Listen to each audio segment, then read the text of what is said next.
Hey, coders, developers, and everyone who's still stuck debugging last night's code, welcome back to the channel where we talk tech, code, and the inevitable rise of our robot overlords. Today, we're diving into the future of software development with a topic that's hotter than a CPU running on an infinite loop: quantum computing. Now, before you freak out and start imagining a future where coding involves using subatomic particles and time travel, don't worry, we're not there yet. But soon enough, quantum computers will be doing things that make our laptops look like, well, stone tablets.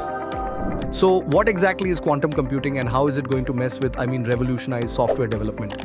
Well, instead of regular computers that use binary bits, which are basically ones and zeros, quantum computers use qubits.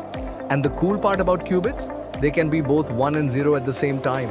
It's like your computer can't decide whether it wants to crash or work properly, and just does both. In quantum terms, this is called superposition, which sounds fancy but really just means quantum computers are way better at multitasking. And if you've ever tried writing code while watching cat videos, you know how bad we are at multitasking. Now you might be wondering, how does this help me, a humble software developer who just wants my app to compile without 47 errors? Well, dear coder, quantum computing could change the way we develop software by giving us the power to solve problems that are right now unsolvable. Like debugging on the first try. I know, impossible, right? Quantum computers will be able to process massive amounts of data at once, meaning complex algorithms, simulations, and calculations that take hours or days on your regular computer could be done in milliseconds. Yes, milliseconds. So basically, you'll be able to write code and then immediately watch Netflix while your quantum computer handles the rest. It's the future of multitasking. But wait, there's more. You know how traditional software works, right? You write a function, debug it, deploy it, and then spend the next 3 days fixing everything that broke because of that one update? Well, with quantum computing, the entire structure of programming could change.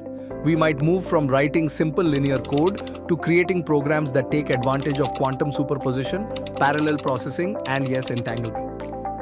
What's entanglement, you ask? It's like when two qubits are so deeply connected that when one does something, the other instantly knows. It's the coding equivalent of sending your friend a bug fix in Slack, and their computer magically runs it without them even touching a keyboard. Instant remote coding. How cool is that? Okay, so this all sounds amazing, but what does this mean for us developers? Do we need to learn a whole new language like quantum script or Q++? Well, sort of. There's already a growing field of quantum programming languages like Qiskit and Cirq that allow you to write code for quantum machines. So yes, more things to learn. But hey, at least it's not another JavaScript framework. Now don't panic, quantum computing isn't going to make traditional coding obsolete just yet.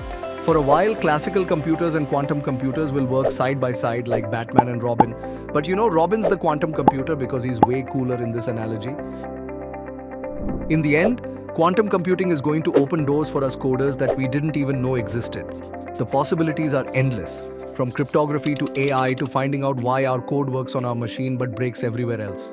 So if you're thinking about the future of software development, just remember, it's quantum-powered, baby.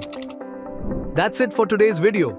If you enjoyed this glimpse into the mind-bending world of quantum computing, hit that like button, subscribe, and let me know in the comments.